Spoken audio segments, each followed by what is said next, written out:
Namo Tassa Bhagavato Arahato Samma Sambuddhassa. Namo Tassa Bhagavato Arahato Samma Sambuddhassa. Namo Tassa Bhagavato Arahato Samma Sambuddhassa. ဒီကနေ့2010ခုနှစ်ဇန်နဝါရီလ9ရက်ဗုဒ္ဓဟူးနေ့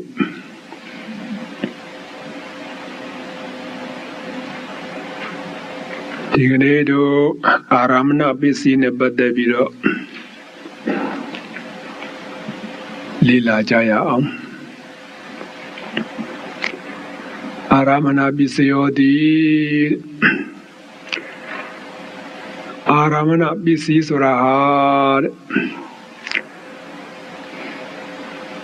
ယူနေကြအတိုင်းပေါ့ရူပါရဏံသကုဝိညာဏဓာတုယာတန်တံမြို့ရကနိစ္စဓမ္မနံအာရမဏပစ္စေနပစ္စယောစသဖြင့်ပေါ့လေနော်ဒါလည်းအမြဲတမ်းယူပတ်တရစဲနေတဲ့တရားတော်ပါပဲအဲ့တော့ဒီနေရာမှာရူပါယရဏံရူပါယုံအစင်တဟာဒါအကြောင်းတရားပေါ့နော်ရူပါယုံအစင်တရူပါယုံပဲဆိုဆိုအစင်တပဲဆိုဆိုသူလိုပေါ့အစင်ပဲဆိုဆိုရတာကြီးပါပဲအဲ့တော့ပုံပြည့်စုံတဲ့ဒီမှာရူပါယုံအစင်တဒါဆိုတဲ့သဘောပဲရှိပါတယ်နော်ရူပါရရူပါယုံအစင်တတိသကုဝိညာဏဓာတုယာစဉာဏ်သိစိတ်နာသကုဝိညာဏဓာတ်အား၎င်းတဲ့တာမန်ကတော့ဓမ္မဉာဏ်သိစိတ်ပါပဲဒီရူပါဆိုတဲ့အစင်ဟာအကြောင်းတရားအနေနဲ့ဖြစ်ပြီးတော့အကျိုးတရားအနေနဲ့ဘာလာမလဲဆိုတော့ဉာဏ်သိစိတ်နော်ပါဠိလိုကတော့ဒီမှာသကုဝိညာဏဓာတ်ပေါ့နော်အရင်တပတ်ကပြောတာရှိပါတယ်ဓာတ်ကြီး9ပါးနော်စိတ်တရားတွေကိုဘယ်လောက်ပဲများနေပါစေဓာတ်အနေအားဖြင့်9ပါးပဲရှိပါတယ်မှတ်မိပါတယ်နော်သကုဝိညာဏဓာတ်သောတာဝိညာဏဓာတ်ကာဏဝိညာဏဓာတ်စေဝဝိညာဏဓာတ်ကာယဝိညာဏဓာတ်မနောဓာတ်မနောဝိညာဏဓာတ်ဆိုတော့ဒါဓာတ်9ပါးပဲရှိပါတယ်အဲ့တော့သကုဉာဏဓာတ်ဆိုတာမြင်သိစိတ်ပေါ့နော်မြင်သိစိတ်အဲ့ဒီစိတ်ဖြစ်တဲ့အခါမှာစိတ်ဆိုတာသိတဲ့အတိုင်းစိတ်တပါးတည်းဒီလိုဖြစ်လို့မရပါဘူးနော်ဉာဏ်နဲ့စေတသိက်နဲ့ပေါင်းပြီးတော့ဖြစ်ကြပါတယ်စိတ်ရဲ့တဘာဝပြောတော့တာမြင်သိစိတ်ပေါ့အမှန်မှစေတသိက်ဆိုတာပါပါသေးတယ်ဒါကြောင့်တန်တာမယုတ်တကနာထိုမြင်သိစိတ်သက္ခုဝိညာဏဓာတ်နှင့်ရှင်ကုန်သောဓမ္မာနိစ္စစေတသိက်တရား9ပါးတို့အား၎င်းတော့တပ္ပစိတ္တသာဒရဏစေတသိက်တွေပေါ့ဒါလည်းသူစေတသိက်ပိုင်းတော့ဒါလိလာထားပြီးသားဖြစ်ပါတယ်အာရမဏပစ္စယေနအာရမဏပစ္စယတတိဖြင့်ပစ္စယောဥပကာရကောကျေစုပြုတတ်သည်ဟောသည်ဖြစ်၏အဲ့တော့ကြည့်လိုက်တဲ့အခါကျဘာတွေ့ရမလဲဆိုတော့အကြောင်းတရားပဲမှာရူပါယုံရှိပါတယ်အစင်နော်အစင်ရူပါယုံရှိပါတယ်အကျိုးတရားပဲကဘာတွေ့ရတယ်ဆိုတော့မြင်သိစိတ်နဲ့သူနဲ့ရှင်တဲ့စေတသိက်တွေပေါ့အကျိုးတရားအဲ့တော့အကြောင်းတရားပဲကယုတ်တရားအကျိုးတရားပဲကနာမ်တရားတွေ့ရမလားနော်ဒီအကြောင်းကယုတ်တရားအကျိုးတရားကနာမ်တရားဖြစ်နေဒါယုတ်ကြောင့်နာမ်တရားဖြစ်ပေါ်လာတာပေါ့ဒီမှာအာရမဏပစ္စယေနတနည်းအားဖြင့်အနေပြီးမယ်ဆိုရင်အာရမဏပစ္စယေနကျိုးရန်တောင်းဝေးအစရှိသည်တို့သည် မစွမ်းမတန်သောသူတို့အားထားခြင်းရခြင်းတွားခြင်းကိစ္စကိုပြီးစီတကယ်သို့အာယုန်ဒီစိတ်စေတသိက်တို့အားဖြစ်ပေါ်လာစေရန်အာရမဏပစ္စယတတ္တိဖြင့်ပစ္စယောဥပကာရကိုကျေစုပြုတတ်သည်ဟောသည်ဖြစ်၏မစွမ်းမတန်တဲ့ပုဂ္ဂိုလ်များဒီကြိုးရန်တို့တောင်းဝေးတို့အဲ့ဒါကိုအမိပြုပြီးတော့ဒါထိုင်ခြင်းထားခြင်းတွားခြင်းလာခြင်း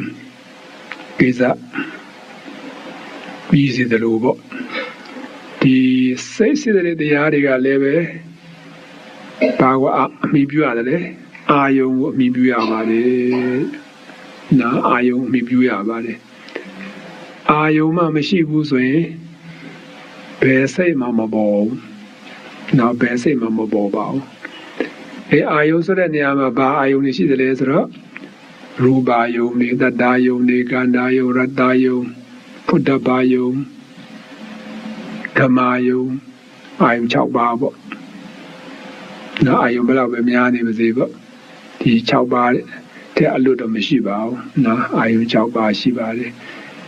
အဲဒီအာယုံ6ပါးရှိတဲ့နေရာမှာဒီမှာရူပါအစင်းဆိုတာကိုမြင်တွေ့နေရတဲ့အားတွေပေါ့အကုန်လုံးပေါ့နာမြင်တွေ့တယ်များအကုန်လုံးဟာရူပါယုံဒါအတန်တကြားရမြအတန်တဟာတတ္တယုံဒီနာရရမြအနံ့ကဘာခေါ်မလဲကာနာယုံဒါအရသာမှန်ရမြဘာခေါ်မလဲရတ္တယုံအတွေ့အထိမှန်ရမြကဖုဒ္ဓဘာယုံအဲဒီအာယုံ၅ပါးမှအပကျန်တဲ့အာယုံကိုဓမ္မယုံလို့ခေါ်တယ်နောက်အစဉ်အနံ့အရသာအတွေ့အထိအဲဒီအာယုံ၅ပါးမှတပါးကျန်တဲ့အာယုန်တွေကိုဓမ္မယုံခေါ်ပါတယ်ဓမ္မယုံဆိုတာအကြာကျေပါတယ်နော်အကြာကျေပါတယ်ဒီစာပေအနေနဲ့ပြောမယ်ဆိုရင်တော့ဒီမှာပဒါရိယုံ၅ပါးတို့ဒုက္ခမယုံ16ပါးတို့နော်စိတ်တို့စေတသိက်တို့ပြီးတော့နိဗ္ဗာန်တို့ပညာတို့အဲ့ဒါဓမ္မယုံလို့ခေါ်ပါတယ်အလွယ်ဆုံးလေးပြောရမယ်ဆိုလို့ရှိရင်စိတ်ထဲမှာကြံစီပြီးတော့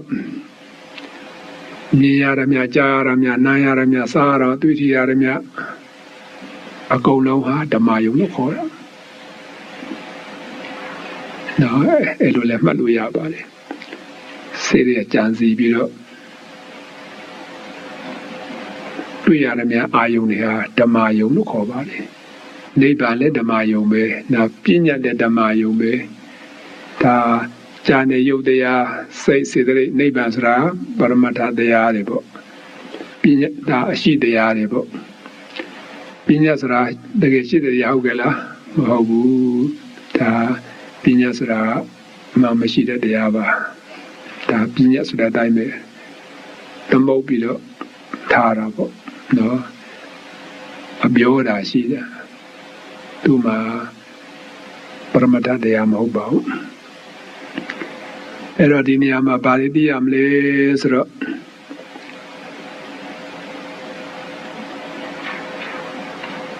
အာယုံက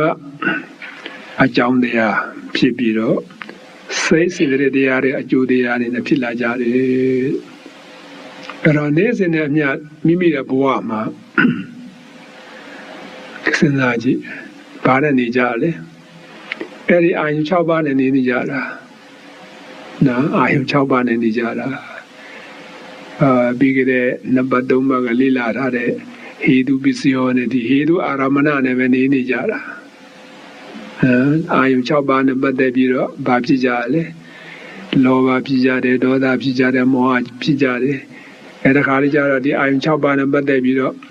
ကုသိုလ်မဖြစ်ကြဘူးလားဖြစ်ပါတယ်အာလောဘတရားအာဒေါသတရားအာမောဟဆိုတဲ့တရားတွေဖြစ်ပါတယ်အဲ့ဒါဒီအာယုံ6ပါးဟိ6ပါးနဲ့အဲ့ဒါမြဲတမ်း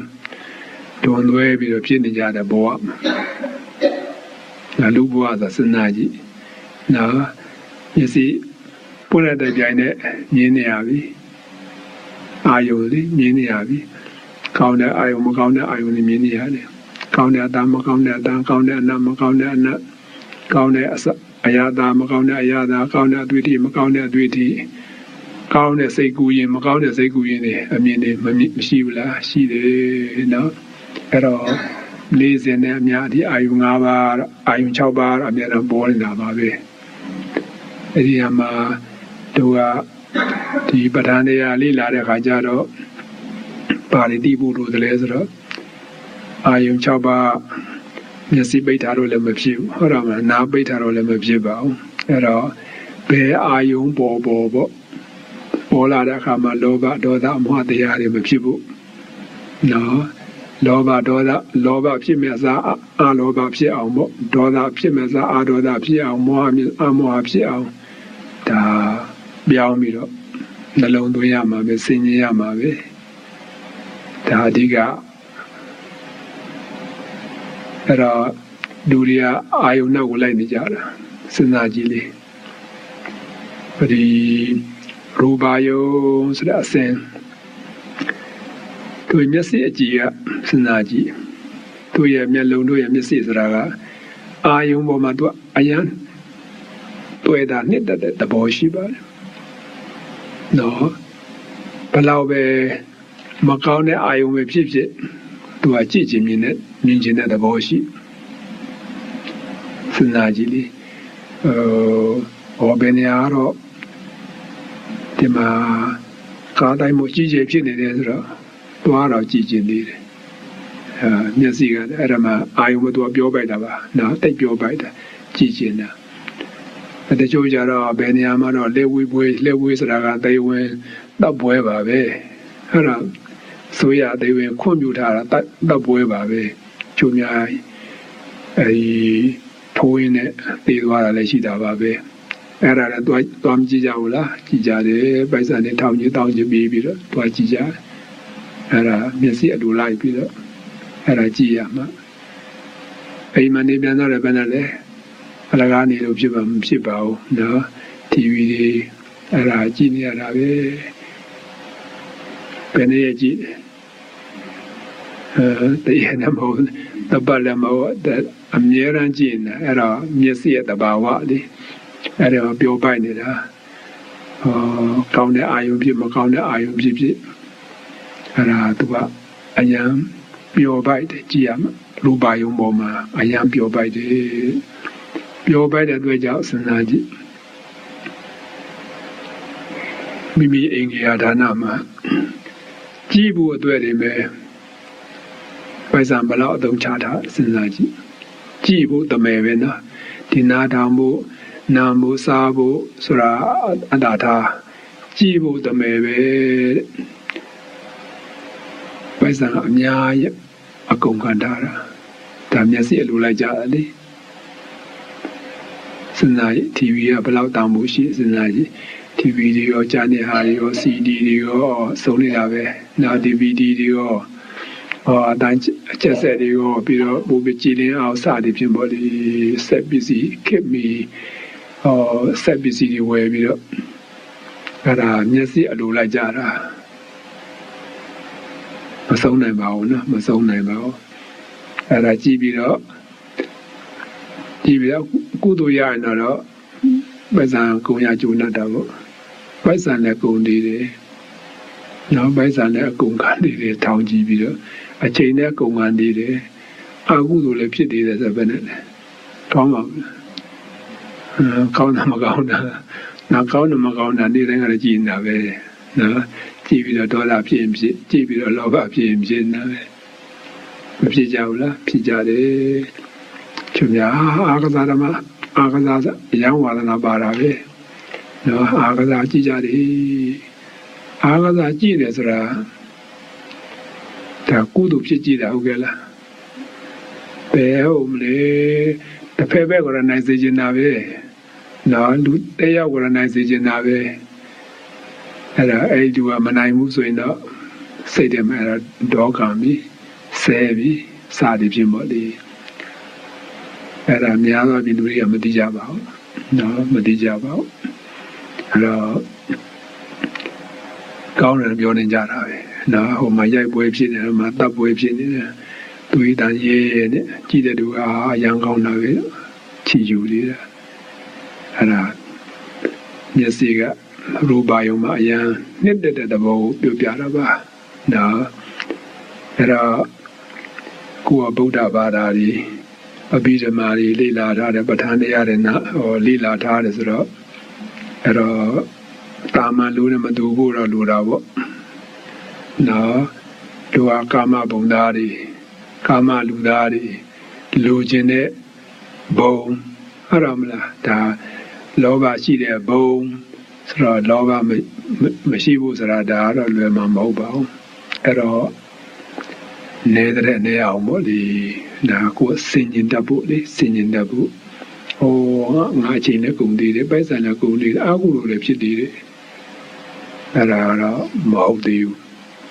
အဲ့လိုမဖြစ်ရအောင်ပေါ့နော်မဖြစ်ရအောင်စင်ကျင်ရမယ်ယောနိသောမန္တရိကာရပေါ့လေနှလုံးသွင်းမှန်ရမယ်နော်အဲ့ဒီမြင်ရတဲ့အာယုံပေါ်မှာမမြဲတဲ့သဘောဆင်းရဲတဲ့သဘောအဆိုးမရတဲ့သဘောမသိနေတဲ့သဘောဒါတွေဆင်ញင်ရပါတယ်စဉ်းစားကြည့်အဲ့ဒါမှမဆင်ញင်ဘူးဆိုရင်လေလောဘဖြစ်မှာတော့သိကြတယ်လောဘဒေါသမောဟဆင်ញင်လိုက်တဲ့အခါကျတော့အနိစ္စသဘောမြဲတာမရှိပါဘူးဘာသွားမြဲမယ်စဉ်းစားကြည့်မြင်ရတဲ့အခါမှာကိုယ့်ရဲ့မျက်လုံးကလည်းမမြဲပါဘူးမြင်ရတဲ့အာယုံကလည်းမမြဲပါဘူးမြင်သိစိတ်ကမြဲလားမမြဲပါဘူးဘာလို့မှမမြဲဘူးအဲ့ဒါကိုသိရမှာနော်တို့ဒီအဘိဓမ္မာတရားပဋ္ဌာန်းတရားလေ့လာတယ်သင်ကြားတယ်ဆိုတာအဲ့လောက်ထိတော့နော်ကိုယ်တွေ့ကြံဖို့လိုတာပေါ့နော်ဒါမှဒီပဋ္ဌာန်းတရားနာရကျိုးနတ်မှာပေါ့အဲ့တော့မျက်လုံးစဉ်းစားကြည့်မျက်လုံးကြည့်ရဒီရိုးဒီမျက်လုံးတော့မမြင်ဘူးညာမျက်လုံးနဲ့ကြည့်ရမှာပေါ့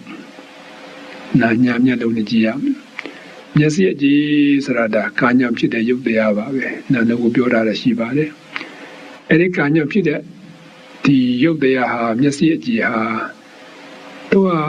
အမြဲတမ်းဖြစ်တည်ပြပဲလေဖြစ်တည်ပြပဲသူအားရမကုန်ဘူးလားဒီမီးလိုပါပဲဟုတ်တယ်မလားဒီထွန်းတဲ့မီးလိုပဲအားဟိုအချိန်တိုင်းနဲ့မြကုန်းနေတာအဲ့ဒါပြုံးနေမဟုတ်လို့ဒါမသိတာလားတဖြည်းဖြည်းနဲ့မျက်စိကပဲနဲ့လဲမှုံလာတာညမနဲ့တက်ရတာမျက်စိကဝေးလာတာငယ်တော့သူရဲ့လားမတူတော့ပါဘူးအဲ့ဒါဆိုတော့တဖြည်းဖြည်းနဲ့သူကအားတွေကုန်းပြီးတော့ဒါဖြစ်ပြတဲ့သဘောပါပဲနော်ဒါဖြစ်တည်ပြတဲ့သဘောရုပ်မျက်စိကြည်ရကလည်းမမြဲပါဘူးအဲ့ဒါဆင်ញင်ရမှာပေါ့တို့မြင်လဲရတဲ့အာယုံကြည့်လိုက်တဲ့အာယုံစဉ်းစားကြည့်ပါဘယ်အာယုံမဆိုပေါ့တရှိတတဝါပဲဖြစ်ဖြစ်တမဲ့ပစ္စည်းပဲဖြစ်ဖြစ်ဘာမှမြဲတာမဟုတ်ပါဘူးဒီပစ္စည်းတခုဝယ်လိုက်ထားလိုက်ပါတော့ဝယ်တော့အသစ်ပေါ့နောက်ကြတော့တလားနှစ်လားတစ်နှစ်အဟောင်းဖြစ်သွားတာပဲဒါမမြဲတဲ့သဘောသူပြနေတာနော်အစားရအိမ်တင်တဲ့မင်္ဂလာလို့ပြောကြတာပဲနောက်ကြတော့အိမ်ဟောင်းဖြစ်သွားတာပဲအဲ့တော့မလားအဲ့တော့အမြဲဘာမှသိလွင်နေတာမရှိပါဘူးဒါမမြဲတဲ့သဘောဒါကိုသိရမြင်နေရတဲ့အာယုံဟာလက်ရှိပုဂ္ဂိုလ်ပဲဖြစ်ဖြစ်တမဲ့တရားပဲဖြစ်မမြင်တဲ့သဘောရှိပါတယ်ကိုယ်စင်ကြီးရအဲ့တော့မြင်သိစိတ်တဲ့စက္ခုဝိညာဉ်စိတ်စဉ်းစားကြည့်မြင်သိစိတ်ကမြင်တယ်ဆိုတာဒီစိတ်ဆိုတာအများအားတောက်လျှောက်ဖြစ်နေတာမဟုတ်ပါဘူးသူလည်းဖြစ်ပြပဲဖြစ်တည်ပြပဲအဲ့ဒါမလားဖြစ်တည်ပြပဲဖြစ်ပြီးတော့ဖြစ်တည်ပြပဲဖြစ်ပြပါပဲစိတ်တလုံးဖြစ်ပြီးနောက်တလုံးဆက်နေလို့ဒါနော်ဒါငါတစ်ဆက်တည်းမြင်တယ်တစ်ချိန်နဲ့မြင်တယ်ထင်တယ်အမှန်တစ်ဆက်တည်းမဟုတ်ပါဘူးနော်အဲ့တော့မြင်သည့်စိတ်ကလည်းမမြဲပါဘူးအဲ့တော့ဒီမမြဲတဲ့ဘောကိုကြည့်ရစင်ញင်ရမှာပေါ့အဲ့တော့ဘာမစိုးဖြစ်ပြီးတော့ပြတ်တဲ့သဘောရှိတယ်ဆိုတော့ဒါဆင်းရဲတဲ့သဘောပါပဲနော်နှစ်တဲ့ဘယ်မရှိပါဘူးနော်ဒါဆင်းရဲတဲ့သဘောဒါလည်းဒုက္ခပါပဲအဲ့တော့ ကိုမျက်လုံးအမြဲတမ်းတော့ကောင်းစေခြင်းနဲ့ဒါလုပ်လို့ရပါမလားမရနိုင်ပါဘူးနော်မရနိုင်ပါဘူးအဲ့တော့သူ့သဘောနဲ့သူပဲသူကတော့အားနေကုန်းပြီးတော့သူလည်းဖြစ်တဲ့သဘောပါပဲဒါအဆိုးမရပါဘူး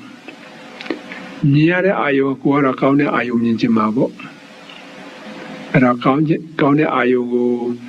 အမြဲတမ်းမြင်နေဖို့ဆိုတာဒီလိုလည်းမဖြစ်နိုင်ပါဘူးဘာမှအဆိုးမရဘူးနော်ဟောကောင်းလိုက်တာဟောပြီးသွားပြီဆိုကြပါစို့ကိုမဟောတခုကြည့်တဲ့အခါမှာအဲ့တော့ကောင်းတဲ့အာယုံလည်းမမြဲပါဘူးမကောင်းတဲ့အာယုံတွေ့ရတဲ့အခါကျတော့ကိုယ်မြန်ပြီးစေချင်နေတာမြန်ပျောက်သွားစေချင်တာအဲ့လိုလေလုပ်လို့ရပါမလားမရပါဘူးသူ့သဘောနဲ့သူပဲကောင်းတဲ့အာယုံကြာရှည်တည်တံ့အောင်လုပ်ဖို့လည်းမလွယ်ပါဘူးမကောင်းတဲ့အာယုံ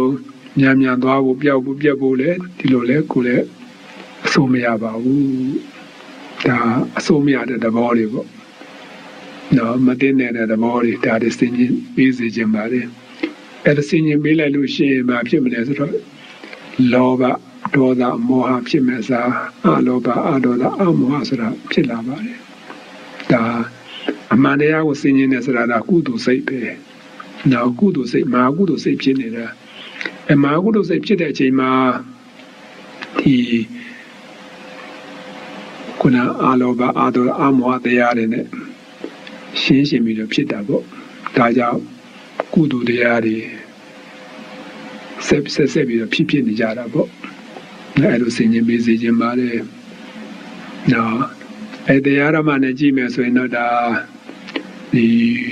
တတိပဌာနိအရာပေါ့ဒီဝိပဿနာတရားပွားများအားထုတ်တဲ့ပုဂ္ဂိုလ်များမှာတော့ဘယ်အာယုံပဲမြင်ရဒါမြင်ကမတ်တပေါ့နော်မြင်ကမြသဘောမျိုးနဲ့ရှုမှတ်လိုက်လို့ရှိရင်အဲ့ဒါလောဘဒေါသအမောဟမဖြစ်နိုင်ပါဘူးနော်မြင်ကမြပဲအဲ့တော့ဝိပဿနာနည်းနဲ့လည်းပွားများအထုတ်ပေးရမယ်ဆင်ញင်စဉ်းစားတဲ့နည်းနဲ့လည်းအသုံးချရမယ်အဲ့တော့ဘယ်အာယုံမြင်ပေါ့အဲ့အာယုံတစ်ခုမြင်ဖို့အတွက်ကဒီအကြောင်းနဲ့အကျိုးဆိုတဲ့အတိုင်းပါပဲဒီမျက်လုံးဒီမှာအာယုံမရှိလို့ကတော့ဒီမှာမြင်သိစိတ်ဆိုတာဘယ်လို့မှမပေါ်နိုင်ပါဘူးနော်အာယုံရှိလို့ဒါလည်းဒီလိုမြင်သိစိတ်ဆိုတာပေါ်ရတာဖြစ်ပါတယ်ဒါတော့အကြောင်းနဲ့အကျိုးပဲနော်အကြောင်းအကျိုးပဲအဲ့လိုမြင်သိစိတ်ဖြစ်ပေါ်လာဖို့အတွက်ကဒီမြေအကြောင်းအထောက်ပံ့နေလိုအပ်တာရှိပါသေးတယ်ဘာလို့အပ်တယ်လဲဆိုတော့မျက်စိကလည်းကောင်းအောင်ပေါ့မျက်စိလည်းကောင်းတယ်လို့မျက်စိကလည်းကိုယ်လည်းဖွင့်ထားမှာအဲ့ဒါမလားမျက်စိလည်းကောင်းအောင်မယ်အဲ့တော့အာယုံကလည်းရှိနေမယ်အလင်းရောင်ကလည်းရှိရမယ်နှလုံးသွင်းမှုကလည်းရှိရမယ်အဲ့လေးချက်ပေါ့နော်အဲ့ဒါတော့မှတ်ထားစီခြင်းနဲ့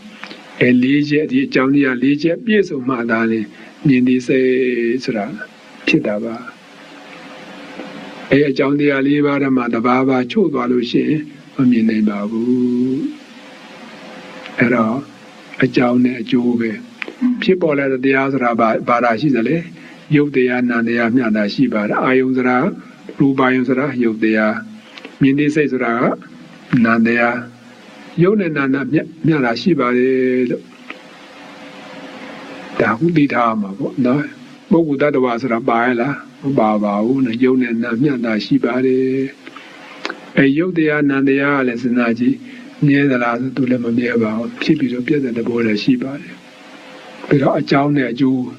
ဆက်ပြီးတော့ဖြစ်နေတာအကြောင်းကြောင့်အကျိုးပါပဲနော်အဲ့ဒါနေ့စဉ်ပေါ့နော်မြင်တွေ့ရတဲ့အခါမှာဒါလေးစဉ်းကျင်နှလုံးသွင်းဖို့တရားပေါ်မှာပွားများအထုတ်တဲ့အခါမှာရှင်းလင်းဖြစ်အောင်ရုပ်တရားနာတရားမျှတာရှိပါတယ်အကြောင်းကျိုးမျှတာရှိပါတယ်အဖြစ်ပြမျှတာရှိပါတယ်အဲသုံးချက်သိစေခြင်းပါတယ်နော်နားမိပါပြီနော်ဒီမြင်သိစိတ်ဖြစ်ပေါ်လာဖို့အတွက်ကမျက်စိ တကောင်းရမယ်ရူပါယုံဆိုတဲ့အစင်တက်ကလည်းရှိရမယ်အလင်းရောင်ကလည်းရှိရမယ်နှလုံးသွင်းမှုကလည်းရှိရမယ်နော်အဲဒီရူပါယုံနဲ့မြင်သိစိတ်နဲ့ပတ်သက်ပြီးတော့သဘောပေါက်သွားလို့ရှိရင်ကြံတဲ့အပိုင်းကလည်းမခက်ခဲတော့ပါဘူးနော်မခက်ခဲတော့ပါဘူးဒီမှာတတ္တရဏံပေါ့နော်တတ္တရံသောတာဝိညာဏဓာတုယတန်တမျိုးတကားနိဇာရမဏံအာရမဏပစ္စည်းနာပစ္စယောဆိုတဲ့နေရာမှာသူရဲ့အနေအဓိပ္ပာယ်ကတော့ခုနရူပါရဏနဲ့အလားတူပါပဲနော်တတ္တရဏံတဲ့တတ္တယောအတန္တတိနော်သောတာဝိညာဏဓာတုယကြာတိစေသောတာဝိညာဏဓာအား၎င်းအဘောခုနစောပိုင်းကပြောတာတိုင်းမို့လေနာတာနာမျိုးတကာနံထူကြာတိစိတ်သောတာဝိညာဉ်နှင့်ရှင်ကုန်တော်ဓမ္မနှင့်သာစေတတရားခုနပါးတို့အား၎င်းအာရမဏပစ္စည်းနှင့်အာရမဏပစ္စယတတ္တိဖြင့်ပစ္စယောဥပါကာရကိုကျေစုပြုတတ်သည်ဟောသည်ဖြစ်ဒါတော့တို့ပဋ္ဌာန်းယူတဲ့အခါမှာအနေအဓိပ္ပာယ်အာယုပြုလို့ရအောင်ပေါ့နော်တကယ်စဉ္ညာနှလုံးသွင်းတဲ့အခါမှာတရားထုတ်တဲ့အခါမှာဒီအနေအဓိပ္ပာယ်တည်မတည်ဒီအရေးမကြီးလာပါဘူးနော်လိုရင်းသိထားဖို့ဒါအဓိကပါ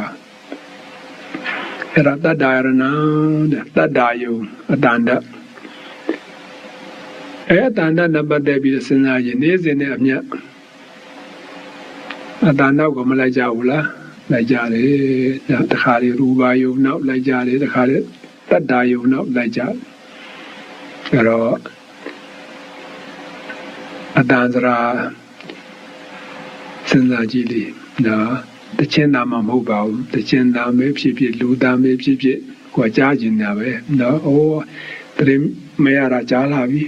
အတန်မကြားရတာကြားလာပြီလို့ပဲဖြစ်ပါလိမ့်စာတွေဖြစ်ပေါ့ဒီကိုအတန်ကြားဖုံးဆက်လိုက်တယ်ပေါ့ဖုံးဆက်လိုက်ကြအခုမှပဲစိတ်ချမ်းသာတော့အခုမှပဲစိတ်အေးတော့တာစာတွေဖြစ်ပေါ့လေအတန်ကြားတော့စိတ်ချမ်းသာတယ်တဲ့အဲ့ဒါအတန်နောက်လိုက်နေကြတာပေါ့နော်ကိုယ်အသားသမီးအတန်ဒီမိဒီအတန်ဒီကြားတဲ့ခါမှာဘယ်နဲ့လဲ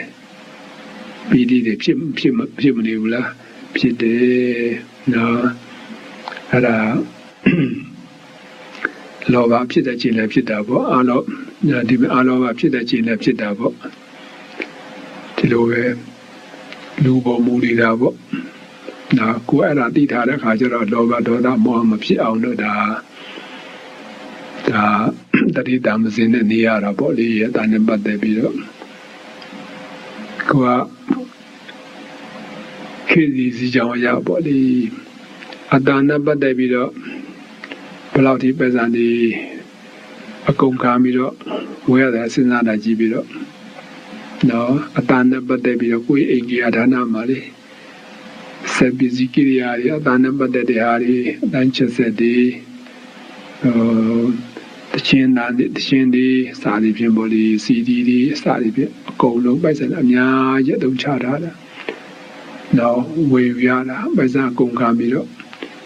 ကားပေါ်မှာစဉ်းစားကြည့်ပြီးတော့ချိုးများ CD ကမြောက်များသွားပဲနော်အဲ့ဒါနားထောင်တော့မပြီးနိုင်ပါဘူးနော်အဲ့ဒါတချို့နဲ့တက်လုံးသားနဲ့ပဲနားထောင်နေတာတည်သွားတာအဲ့တော့အတိပ္ပယ်သိမရှိလာပါဘူးနော်အတိပ္ပယ်သိမရှိလာပါဘူးအဲ့တော့ဘာလို့ရမလဲဆိုတော့တခြင်းနားထောင်မဲ့အစားတရားနားထောင်တာကောင်းပါလေနော်တရားစီဒီမြောက်များစွာရှိပါလေအဲ့တော့ကားပေါ်မှာတရားစီဒီတွေဖွင့်ပိတရားပဋ္ဌာန်းတရားဖွင့်အဲ့ဒါနားထောင်ကုသိုလ်ဖြစ်ပါလေကျန်နေရတော့အနှစ်သာရမရှိပါဘူးအချိန်ကုန်တယ်နော်အချိန်ကုန်တယ်အချိန်ကုန်တော့မဟုတ်အကုသိုလ်လည်းဖြစ်သေးတယ်ဒီမှာတချို့ကြည့်ပါလားဟောကားပေါ်မှာတခါလေအတန်နေတခြင်းနာနေဒုံတိုင်းတိုင်းနဲ့ဖွင့်ပြီးတော့အဲ့ဒါနဲ့ပြောနေကြတာဒါမတိပြောနေကြတာပေါ့လူကြီးပြောတော့မဟုတ်ပါနော်မတိပြောနေလူငယ်ပြောကလေးပြောနေကြ တည်တဲ့ပုဂ္ဂိုလ်နဲ့ကြည့်လိုက်တော့တနာဘူးတော့ကောင်းပါလေနော်အဲ့ဒါကြည့်ပြီးတော့ဘယ်ဟာတော့ကောင်းတယ်ဘယ်ဟာတော့မကောင်းဆိုတာကိုကစင်ရင်သုံးသပ်ပြီးတော့ဒါမကောင်းတာပဲပေါ့လေကောင်းတဲ့ဟာတွေအတူကိုပြီးတော့လိုက်နာကျင့်သုံးမှုလိုပါတယ်ကိုအိမ်ကြီးဌာနမှာထိုးနေလည်းကောင်းပဲနော်တရားတန်နဲ့ပိဋကနဲ့ပဋ္ဌာန်းတန်နဲ့ကြားနေအိမ်မှာကြက်ဒီအရန်ရှိတာနော်တိရိကိဟာပေါ့နော်အိမ်ကမင်္ဂလာဖြစ်တယ်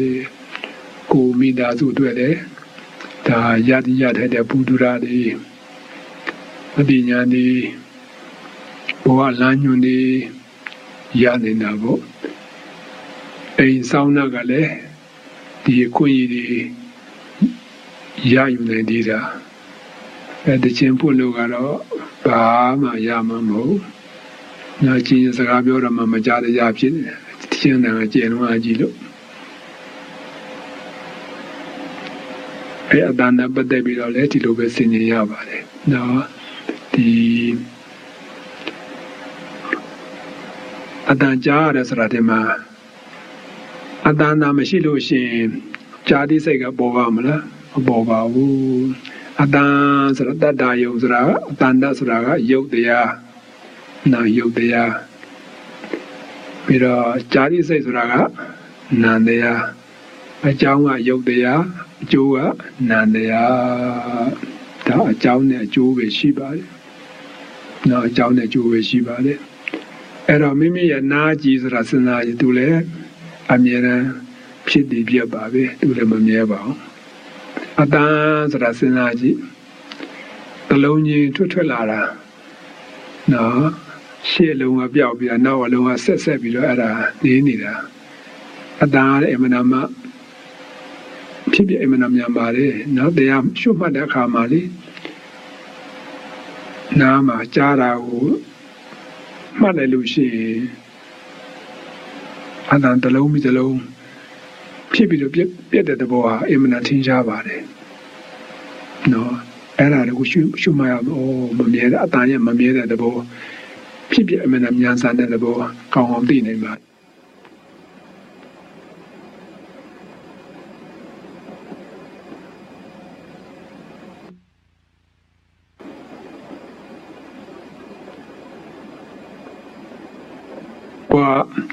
ကြာနားထောင်နေတာပေါ့ဒီသူ့တဘာဝနားထောင်ခြင်းမဲ့လို့ကိုယ်သဘောတိုင်းမဟုတ်ပါဘူးနော်သူ့သဘောတိုင်းပါပဲအဲ့ဒါဖြစ်ပြီးတော့ပြတ်တဲ့သဘောရှိပါဆိုမရပါဘူးမကောင်းတဲ့အသားကြတော့ကွာမြန်ပြီးစေချင်တာဒါတပြီးချင်မှပြီးမှအဲ့ဒါလည်းကိုယ်အဆိုမရနိုင်ပါဘူးဒါအဆိုမရတဲ့သဘောပါပဲအဲ့တော့အတန်တကလည်းအနေစာဒုက္ခအနတ္တပါပဲနာလည်းအနေစာဒုက္ခနာမမြဲတဲ့သဘောဆင်းရဲတဲ့သဘောအဆိုးမရတဲ့သဘောပါအဲ့ဒါလည်းကိုကစင်ញင်နှလုံးတွင်းရပါတယ်နော်အဲ့တော့အကြောင်းအကျိုးဆက်ပြီးတော့ဒါဖြစ်နေတဲ့သဘောပါပုဂ္ဂိုလ်တ attva ဆိုတော့မရှိပါဘူးနော်ပုဂ္ဂိုလ်တ attva ဆိုပညာပါနော်သမုဒိသစ္စာအနေနဲ့ခေါ်ဝေါ်ထားတာအမှန်တရားဘာမှယုတ်တရားနံတရားမျှတာရှိပါတယ်အယုတ်တရားနန္တရားမြဲသလားသူလည်းမမြဲပါဘူးအကြောင်းအကျိုးဆက်ပြီးတော့ဒါဖြစ်ပြီးတော့ပြတ်တဲ့သဘောထားရှိပါတယ်အတန်ကြားနိုင်ဖို့အတွက်ကဘာတွေလိုအပ်တယ်လဲဆိုတော့ဒီမှာနာကြီးရလည်းရှိရမှာပေါ့နာဘလောက်ကောင်းပိတ်ထားမယ်ကြားပါမလားကြားပါဘူးနာလည်းကိုယ်ဖွင့်ထားလို့နာကြီးရလည်းရှိလို့နာကြီးတာရှိတာအတန်ကမရှိဘူးဆိုတာကြာတိစိတ်ဖြစ်ပေါ်ပါမလားမပေါ်နိုင်ပါဘူးဒါအကြောင်းနဲ့အကျိုးပဲနော်အတန်ကလည်းတတ္တရမဏတဲ့ဒီမှာတတ္တရဏဒီတတ္တရဆိုတာအတန်တကလည်းရှိလို့အဲ့ဒီအတန်တကလည်းစဉ်းစားကြည့်ဒီနာအကြည်ရုပ်ရှိုံနဲ့အတန်ရှိုံနဲ့ဒါကြာတိစိတ်မဖြစ်နိုင်သေးပါဘူးဘာလို့အတလဲဆိုတော့စဉ်းစားရည်ကြားမှာအာကာတတဆိုလို့လိုအပ်ပါတယ်ဟာလာဟင်းလင်းပေါ့ကိုဒီမှာထိုင်တဲ့နေရာမှာတကယ်လို့များမှန်တဲ့ချက်တာပိတ်ပြီးတော့ကာလိုက်မယ်ဆိုရင်တော့ဒီကဘုန်းကြီးပြောတာကြားမှာမဟုတ်ပါဘူးအဲ့တော့ Jama, Angada, Sahana, Hinley, Shinilu, Dajam Jaraba, no Adala, Jam the other Baba, no Akada, Hana Hinley, no Shiame, Ado Goma, Najile, Shinibari, Adane, Shinibari, Hana Hinley, Shinibari, Agada. Go doing a go where Timmy shout to any so you know. Tim and the loan to him was a Java Mala, Java, and the loan to him was a do a day. Era Jadi is a chibola would do a Jonia, Leva, Shita book, Na, Deva, Sra, Naji, Shiame, Tadayo, Sredema, Danda Shiame. Na Agada Surashiame, the known to Musrashiame, a town they are Liva Jadi says to the people, town a Jew. No, Buddha Baras as an Aji, Ulila, go a town a Jew. A people are a town a Jews as in a Barashi the Desra, Yo the Anna and the Adam, Shibari. That's an Aji. Oh, Kunam Yellow Nebioji as we know. The municipal lab would work a Johnny Aliva Shidanama. Messi Gizrala, Yo de Ave, Haramala, Rubayum Zarale, Yo de Ave, Haramala, but Alliance Ravale, Yo de Ave, Na Alliance Yo de Ave, and Nalonde Mova Homele, Nandea Sinaji, Yonena, Davishi. No, a go or Jadi is a people labo do a let to Lilagame, Yonena Meshibade, Naji Sraga, Tayodea, Dandaga, Taliodea, Agada Srale, Taliodea, no, Agada Hala Hini, Taliodea, and the Lone Moos Raga Nandea, at a Yonena, Shibade. Na Yon and Namyada Shiba, the book that was Ramashiba, or Dibi Bada, Dimin Dada Narimadu, Yusa, do we call it Shijara Boli, Mine Jares, Dijada Daimo, Tuma, Atas Rashiba, Ada Melo and Ibiro, Dwavida, Domin, Nani Bido, Domin, Dovichar, Sadi Pimbo. Paya the Aro, the Mamina, the Adadias of the Meshibao, Na Boku account, Tanas Rameshibao, the Yas of the Daima Vidima, Atanda, Seku Winyanada, Oda Winyanada, Puralo, Dab, but it does rather bow to the board to sound in Abama, account the Bunanas Rameshibao. No, Daja, a town they are. Is always Julia of Chibolama. A Jownless sheet or a Jew of Chilade, a Jew of Sagat, a near a mere Lazara, to Mamia Vow, not Mamia Vow, a chain miner, Pipia Babe. No, era de Miyama.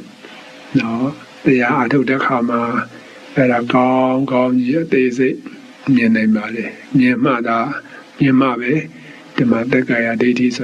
Yama Nadi Epidema Lilare President Muba Paranea Lilares Ragadima Digaro the Matagaya deity Bubu O Yuktia Nadia Yada Shibari Nazra Meshibao Adasra Meshibao Sati Jaya Diabu at the Degaya deity Najam Jubido Dibian. Good the area. Miajibo, Chibola Neda. I do Pia de Al Payashi de Mayodia Nandea, Yudoma Nanama, Nada Shiva de Sudajao, Da Taka de Lele, Libon Zone, Nabatamas Nanania, Tamana Batanzo that I have Libon Zone, Hordara. Now I do it in Lila, Yard Emanakangolo. No, Lila Guyadalo, me a Boama, led with a dom chadabu, Lurabo. နာတို့ဟာဒီမှာမြေပုံလေးလာသလိုပေါ့မြေပုံလေးလာပြီးတဲ့နောက်မှာကိုတွားလိုရာဌာနကိုလက်တွေ့သွားသလိုပေါ့အဲ့တော့မြေပုံမှာအတိမထားဘူးဆိုလို့ရင်တော့ရောက်ကောင်းရောက်မှာပေါ့ဒါပေမဲ့ချိန်ကြာမှာပေါ့လေနော်အဲ့တော့မြေပုံတိထားတဲ့ခါကျတော့ကိုလိုရောက်လို့တဲ့နေရာဌာနကိုလွယ်လွယ်ကူကူနဲ့ချိုးချိုးမုံမုံနဲ့အချိန်တိုးတိုးနဲ့ရောက်နေတယ်လို့ပေါ့နော်တရားဓမ္မပွားများအထုတ်တဲ့အခါမှာတမဲတဖို့ရယူနိုင်ဖို့အတွက်ညမပြုနိုင်ဖို့အတွက်ကလည်းဒီလိုဒါလည်းမြေပုံလေးလာတယ်လို့ပေါ့တရားဓမ္မလေးလာပါတော့ဒီမှာယုတ်တရားနန္တရားမြတ်တာရှိပါလေယုတ်တရားနန္တရားမှာပုဂ္ဂိုလ်တ attva ဆိုတော့မရှိပါဘူးဒီယုတ်တရားနန္တရားတွေအကြောင်းအကျိုးမြတ်တာရှိပါလေအကြောင်းကြောင့်အကျိုးဖြစ်ဒီလိုဖြစ်လိုက်ပြက်လိုက်ဒါပဲရှိပါလေဆိုတော့ဒါမြေပုံလေးလာဒါတိထားတဲ့ခါကျတော့တရားအားထုတ်တဲ့ခါမှာကိုလေးလာထားတဲ့တကိုက်အံကိုက်ဖြစ်နေတာပေါ့ပို့ပြီးတော့ခရီးရောက်တယ်ပေါ့လေနော်ဒါကြောင့်ဒါလေးလာတယ်ပါလေပြီးတော့ကန္နာရဏသွားလိုက်ပါနော်ကန္နာယုကာနာရဏံကာနာယောအနန္တတိကာနာဝိညာဏဓာတုယာဇာနန္တိစိတ်ကာနဝိညာဏဓာအား၎င်းဒါနမုဋ္ဌာနံထိုနန္တိစိတ်ကာနဝိညာဏဓာနှင့်ရှင်ကိုသောဓမ္မနိစ္စစေတသိက်တရားခုနှစ်ပါးတို့အား၎င်းအာရမဏပစ္စယေနအာရမဏပစ္စယတတိဖြင့်ပစ္စယောဥပကာရကောကျေစုပြုတတ်သည်ဟောသည်ဖြစ်၏ဒါလည်းပြီးတော့ဒါနေသေးပဲအဲ့ဒါရှိကြီးပါလေလိုရင်းကတော့ဗာလဲဆိုတော့ကာနာရဏဆိုတဲ့ဒီမှာကာနာရောအနန္တအနတ်ဆိုတာစဉ်းစားကြည့်လေအာနန္ဒေမွေးတယ်ဆိုစဉ်းစားကြည့်ကောင်းတဲ့တဏ္ဍာရှိရလားမရှိပါဘူးဓာတ်ဆိုတဲ့တဘောပဲရှိပါလေကောင်းတဲ့ဖို့မရပါဘူးကောင်းတဲ့ပုံစံဆိုတော့မရှိပါဘူးတဘောပဲရှိပါလေအဲဒီကန္တာယုံအနန္တကအကြောင်းတရားနန္တိစိတ်ဆိုတဲ့နန္တရားနော်အကျိုးတရားပေါ့နန္တိစိတ်အကျိုးတရားအကြောင်းနဲ့အကျိုးများတာရှိပါတယ်အဲဒီမှာသိထားဖို့ကဒီမြင်သိစိတ်တို့ဇာတိစိတ်တို့နန္တိစိတ်တို့ပဲစိတ်ပေါ်ပေါ့သူနဲ့ရှင်မောရှင်မေဖြစ်တဲ့တရားတွေကလိုက်ပြီးတော့ဖြစ်ကြပါလေဟောဘယ်နှပါးဆိုတာဒါကတော့အသေးစိတ်သွားစရာတော့မလိုတော့ပါဘူးနော်အဲ့တော့စိတ်တွေသိထားပေါ့ဟောသူနဲ့ရှင်မောရှင်မေဖြစ်တဲ့စိတ်တရားတွေကပါပါတယ်ဆိုတော့သိရမယ်အဲ့ဒီမှာခုနပါးဆိုတာတပ္ပစိတ္တတာဒရဏစိတ္တိပေါ့ဘယ်စိတ်ပေါ်အနေရကအနည်းဆုံးနဲ့ခုနပါးတော့အမြဲတမ်းလိုက်ပြီးတော့ရှင်းပါတယ်အဲဒီအနန္တပတ်တဲ့စနိုင်ပြီးဘဝမှာနာရူပါယုံနောက်လည်းလိုက်ကြတယ်တတယုံနောက်လည်းလိုက်ကြတယ်ခန္ဓာယုံဆိုတော့အနန္တနောက်လည်းလိုက်နေကြတာဒါကြောင့်အိန္ဒိယဌာနမှာရေမွေပေါင်းစုံအစားတော့တော့မှဒီမှာအနံပေါင်းစုံမထည့်အောင်ထည့်ရတယ်နော်ဒါအဲဒီတွေ့လေပိုက်ဆံအများကြီးကုန်ပါလေနော်အများကြီးအကုန်ကတချို့များလိုအပ်တာကောမလိုအပ်တာကောဒါကိုယ့်ရဲ့လောဘအားလျော်စွာတွေ့တာမှုအားလျော်စွာဝေကြချမ်းကြတာပဲအနတ်နဲ့ပတ်သက်ပြီးတော့နော်ဒီမွေးဆိုတာစုံနေတာပဲနော်စုံနေတာပဲအဲ့တော့ခြေပြုတ်တဲ့နေရာမှာတဲ့အနတ်ဆိုတာပါတယ်ဝှစားတဲ့နေရာမှာလည်းပါတာပဲခန္ဓာကိုယ်မှာလည်းပါတာပဲအဲ့ရနေရာဌာနတွေမှာလည်းပဲအနတ်ဆိုတာရှိရတယ်အလုံးလုံးတဲ့နေရာမှာလည်းအနတ်နေရှိရတယ်အဲ့တော့မှဒီကအနန္တနောက်ကိုလိုက်နေကြတာပေါ့ဒါအဲ့ဒီနာနိစိတ်ဖြစ်ပေါ်လာဖို့တွေ့လေသူလည်းအကြောင်းတရား၄ပါးရှိပါတယ်နော်ဒီကံနဲ့အနန္တတပါးတွေမကပါဘူး နော်ဘာရှိရမလဲဆိုတော့ဒီမှာကာဏပဒါရနှာခေါင်းအကြည့်ဆိုတာရှိရပါတယ်နှာခေါင်းကပိတ်နေမယ်ဆိုရင်နာမမလားနာမဘူးတချို့များအနတ်မရတဲ့ယောဂရှိသေးတယ်လေအဲ့တော့ကာဏပဒါရပြတ်တော့အဲ့ဒါဘယ်နာမမရမခံစားနိုင်ဘူးအဲ့တော့ကာဏပဒါရဆိုတဲ့နှာခေါင်းအကြည့်ရုပ်ကလေးရှိရပါတယ်ပြီးတော့အနတ်လည်းရှိရပါတယ်ဒီတစ်ခုနဲ့ပြည့်စုံရောလားဆိုတော့ဒီမှာနာနေစိတ်ဖြစ်ပေါ်လာဖို့အတွက်ကအကြောင်းတရားလိုပါသေးတယ်ဘာလို့လဲဆိုတော့လေဓာတ်ဒီကလည်းကိုယ်နှာခေါင်းပဲကိုဓာရိုက်တိုက်လာတဲ့ခါကျမှနာမသိတာနော်ဆိုကြမကောင်းတဲ့အနန္တခုကကိုဘီနာချထားတာလေးကဒီပြင်နေရာပဲတိုက်လိုက်မယ်ဆိုရင်တော့ကိုကအနံ့မရပါဘူးနော်ကိုနှာခေါင်းဘယ်ကိုဓာရိုက်တိုက်လာမှတိုးမှတားလေဒါဟောနန်းတယ်ဆိုတာသိရတာပါအဲ့တော့လေဓာတ်ဆိုတာတို့အပ်ပါတယ်အဲ့တော့ဒီလေဓာတ်ဆိုတဲ့ရုပ်တရားပဲနော်နှာခေါင်းအကြည့်ဆိုတာလည်းရုပ်တရားပဲအနံ့ဆိုတာလည်းရုပ်တရားပဲအဲ့ပြီးတော့နှလုံးသွင်းမှုဆိုတာဒါနန္တရားပေါ့ဒီနော်ဒါရုပ်နာဒီနှစ်ပါးအကြောင်းခံပြီးတော့နန္ဒီစိတ်ဆိုတာဖြစ်ပေါ်လာပါတယ်အဲ့တော့နန္ဒီစိတ်ဖြစ်ပေါ်လာခြင်းဟာပဲတရားပြမှာဖန်ဆင်းလို့ဖြစ်လာတဲ့ကိစ္စမဟုတ်ပါဘူးအကြောင်းကြောင့်အကျိုးပါ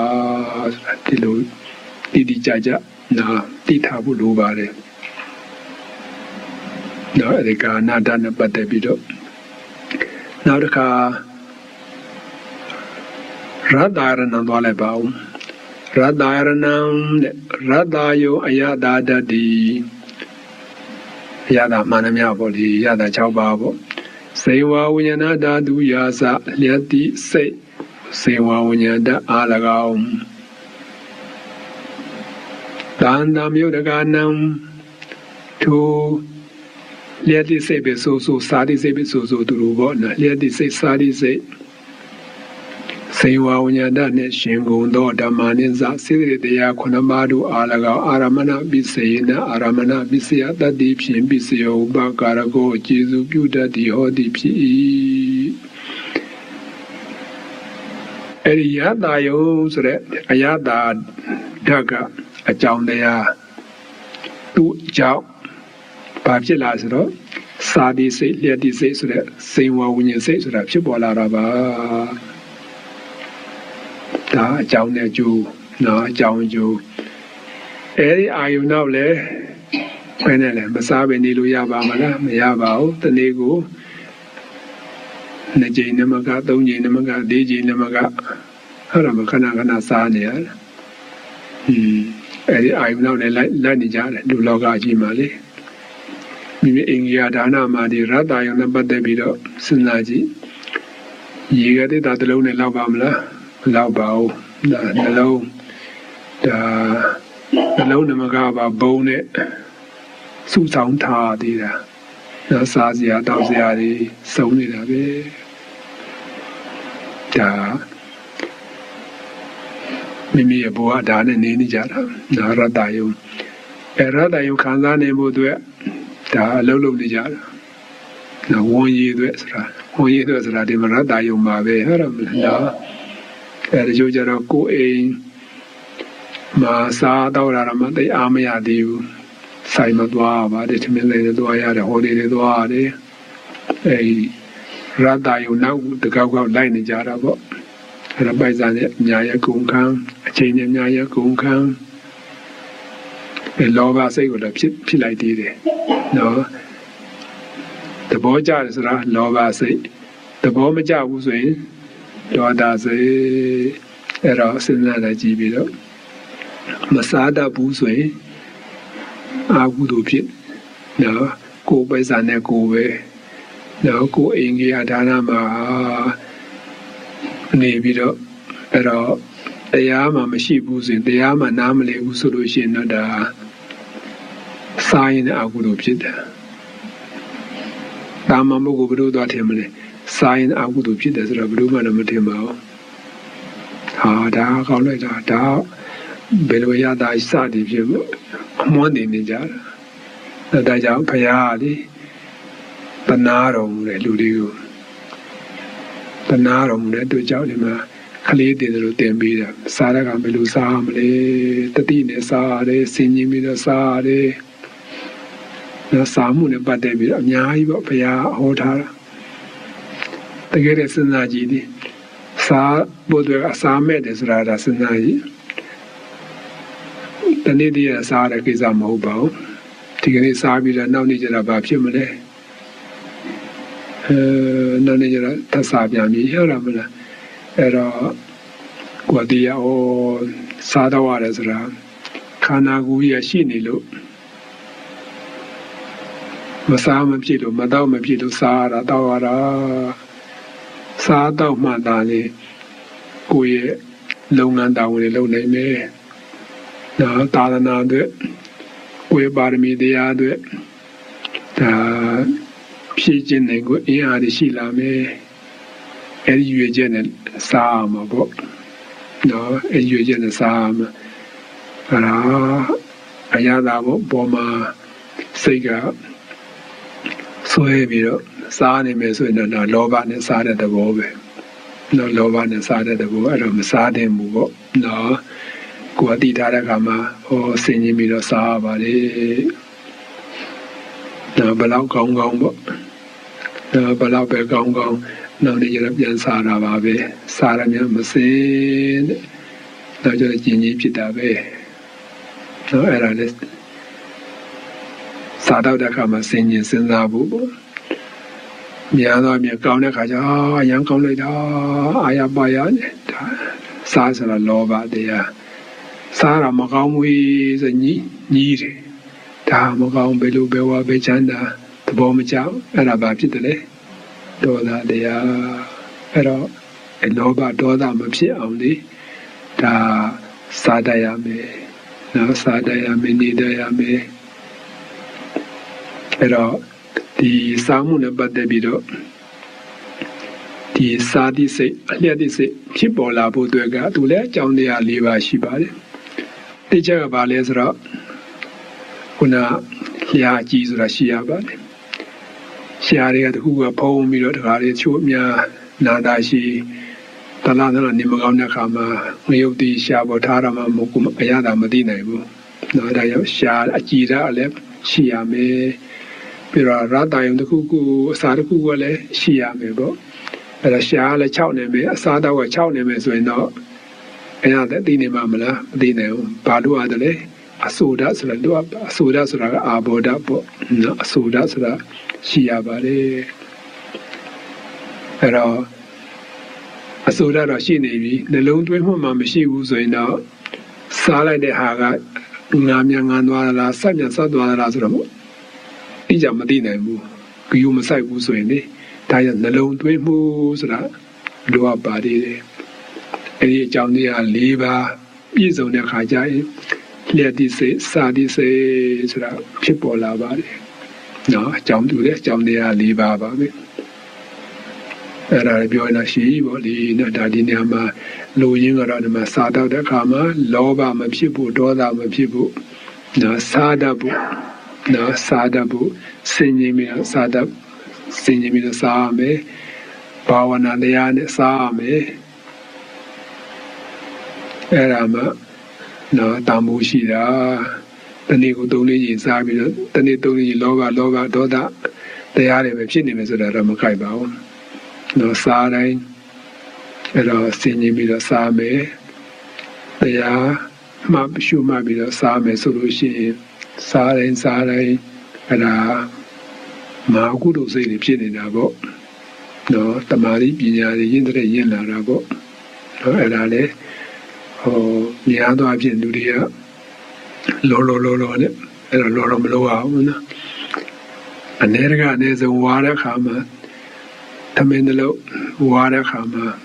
အကျဉ်း20-30ထိဝါပေါ့မလေးဝါတဲ့ပုံမှာစိတ်ကရှုမှပြီးဝါတယ် အဲ့တော့တမာရီလည်းရှိကိုယ်ပညာလည်းရှိတာပေါ့လေနော်တတိပညာနဲ့ဒါစာအာကုတို့အလုံးဝမဖြစ်ဘူးဘလောက်စားပေါ့ဘယ်နှမကန်စားပေါ့အဲ့လိုဖြစ်ရမှာမကောင်းတော့လည်းမငြင်းနဲ့နော်ဒါမကောင်းတဲ့နောက်နေ့ခလုံးတွေ့တဲ့ဟာရှိမှာပဲဒါစားလိုက်ဆိုတော့ဒါတရစားတော့မနေတော့ပါဘူးဟုတ်တော့မလားဒီလိုစိတ်မွေးရမှာအဲ့တော့စိတ်မွေးတဲ့အတွက်ကြောင့်ကောင်းတဲ့အစားနဲ့တွေ့ပြန်တော့လဲလောဘမဖြစ်ဘူးမကောင်းတဲ့အစားတော့တွေ့ပြန်တော့လဲဒေါသမဖြစ်ဘူးဒါပဲစားရစိတ်ကိုချမ်းသာလို့ကောင်းတော့လဲကောင်းတယ်လို့များများစားဖို့မကောင်းတော့လဲမကောင်းတယ်လို့နည်းနည်းပေါ့နောက်နေ့ကျတော့ပြန်စားဖို့အဲ့စိတ်လည်းမွေးရနော်တကယ်တခုဆွဲလန်းနေမယ်ဆိုလို့ရှိရင်ဒါဒုက္ခဖြစ်မှာပဲဘာရှိမှညာရှိမှဆိုတော့အဲ့ဒါတော့ဒါအဲ့ဒီကစိတ်ကမတည်ငြိမ်တော့ဘူးနော်စိတ်ကဆင်းရဲတော့မှာပဲဒါကြောင့်မလောဘကြောင့်ဓမ္မဒုက္ခတရားဖြစ်တော့မှာအဲ့လိုမဖြစ်ဘူးဒါဆင်းရဲပြီးတော့ဒါစားတော့ပြီးတော့ဖုဒ္ဓဘာယရဏံနာဖုဒ္ဓဘာယရဏံဒီမှာဖုဒ္ဓဘာယရဏဖုဒ္ဓဘာယောအသွေတိတတိကာယဝိညာဏဓာတုယာစထိတိစိတ်ကာယဝိညာဏတအာရကောင်နာဒီပဒံပစ္စယနိတိတအယဘောဒီနဒါနမျိုးရကနံထိုထိတိစိတ်ကာယဝိညာဏတနှင့်ရှင်ကုန်သောဓမ္မနိစ္စစေတရားခုနပါးတို့အာရကောင်အာရမဏပစ္စယေနအာရမဏပစ္စယတတ္တိဖြင့်ပစ္စယောဥပါကာရကောယေစုပြုတတ်သည်ဟောသည်ဖြစ်၏အဲ့တော့ဖုဒ္ဓဘာယဆိုတဲ့အသွေးထိတဟာသူအကြောင်းတရားကာယဝိညာဏတဆိုတဲ့ထိတိစိတ်ကအကျိုးတရားဒါအကြောင်းနဲ့ကျိုးနဲ့ရှိပါတယ်နော်အကြောင်းကျိုးပဲအဲ့လိုထိတိစိတ်ဖြစ်ပေါ်လာဖို့အတွက်သူလည်းအကြောင်းတရား၄ပါးရှိပါတယ်နော်အကြောင်းတရား၄ပါးရှိအကြောင်းတရား၄ပါးဆိုတာကဒီမှာကာယပဒါဒလည်းရှိရမှာပေါ့နော်မိမိရဲ့ကိုယ်အကြည်လေကိုယ်အကြည်ကာယပဒါဒဆိုတာရှိရတယ်ဖုဒ္ဓဘာယောဆိုတဲ့ပစ္စည်းတစ်ခုခုပေါ့နော်ဒါရှိရမယ်ပြီးတော့ခန္ဓာကိုယ်လာထိတဲ့အခါမှာပထဝီဓာတ်ဆိုတာရှိရတယ်မာကြောတဲ့သဘောနာမာကြောတဲ့ပထဝီပေါ့အမနန္တုညနဲ့ဟာထိတဲ့ခါကျတော့တိတိစိတ်ကပေါ်မှာမဟုတ်နော်အဲ့တော့ပထဝီဓာတ်မာကြောတဲ့ဓာတ်ပေါ့တစ်ခုခုရှိရမယ်အဲ့နှလုံးသွင်းမှုလည်းရှိရမယ်ဒီအကြောင်းတရား၄ပါးစုံလို့ရှိရင်ထိတိစိတ်ဆိုတာဖြစ်လာပါတယ်ဒါလည်းတရားမှတ်တဲ့အခါမှာလေထိတယ်တိတယ်ပေါ့ဒီလိုပဲမှတ်သွားဒါဘာဝနာတရားပဲတိတာလည်းဒီမှာတတိပဲဟဲ့ရမလားစိတ်တစ်လုံးပြီးတစ်လုံးပဲတစ်လုံးပြောက်သွားလိုက်တစ်လုံးကပေါ်လာလိုက်ပြောက်လိုက်ဖြစ်လိုက်ပြက်လိုက်ပါပဲဒါလည်းအမှန်တန်ထင်ရှားပါလေအဲ့တော့လောကကြီးမှာစဉ်းစားကြည့်ဒီအစင်တို့အတန်တို့အနံတို့အရသာတို့ဒီဖုဒ္ဓဘာဆိုတာအတွေ့အထိနဲ့အဲ့ဒါနဲ့ချိန်ကုန်နေကြတာအတွေ့အထိဆိုတာဒီမှာမိဝစားတဲ့အဝစားတွေနော်ဘယ်ဝစားမှညာဝစားမှလူတယောက်ဆက်ဝစားပေါင်းအစဝင်နေတာမဟုတ်သူများဆုံးတရားနေရာထိတော့ရှိတာအဲ့ဒါဖုဒ္ဓဘာယုံနောက်ကိုလိုက်နေကြတာမိထိုင်တဲ့ကရထိုင်တဲ့ဆိုဖာတွေအဲ့တဲ့ကရင်တွေစဉ်းစားကြည့်ဒါလည်းတွေ့ထိပါပဲနော်မိစီးတဲ့ကားတို့နော်မိနေရာထိုင်ရအိယာနော်ဥစားတာမာနမြပေါ့အဲ့ဒါဖုဒ္ဓဘာယုံလို့ခေါ်ပါတယ်အဲ့နောက်လဲလောကလူသားတွေလိုက်နေကြတာပေါ့အဲ့တော့ပိုက်ဆံအများကြီးအသုံးပြုပြီးတော့ဒါ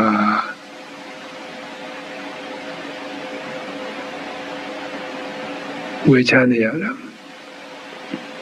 က ကစနာကြီးလေလိုအပ်တာမဟုတ်လားပို့ပါတယ်နော်ရှီတုံးကဆိုရင်တော့တောဘက်မှာအဝတ်သုံးစုံစလုံးလောက်ပါပြီနော်တရုတ်နိုင်ငံမှာမော်စီတုံးတက်လာကစားဆိုတဲ့နှစ်စုံပဲနေပြီးတော့ပဲအခက်တူတူပဲတရားနဲ့ဒါရောက်သူနိုင်ငံတိုးတက်တာနော်သူနိုင်ငံတိုးတက်တာစနာကြီးအဲ့ဒါခုကြတော့ဘယ်နဲ့လဲခုခေတ်ကအဝတ်စားပေါင်းမြောက်များစွာနဲ့အဲ့တော့မလားအဲ့တော့အဲ့ဒါနဲ့ပဲအချိန်ကကုန်နော်ပိုက်ဆံလည်းကုန်အခုလိုလည်းဖြစ်တယ်ဆိုတော့မကောင်းပေါ့အဲ့လိုမဖြစ်ရလေအောင်ပေါ့နော်မဖြစ်ရလေအောင်ဒါဘုရားတရားတော့လေးလာသုံးတာပြီးစင်ရင်သုံးတာပြီးတော့ဥပ္ပစာလည်းဘာမှလည်းမြဲတာမဟုတ်ပါဘူးမိမိခန္ဓာကိုယ်လည်းမြဲတာမဟုတ်ပါဘူး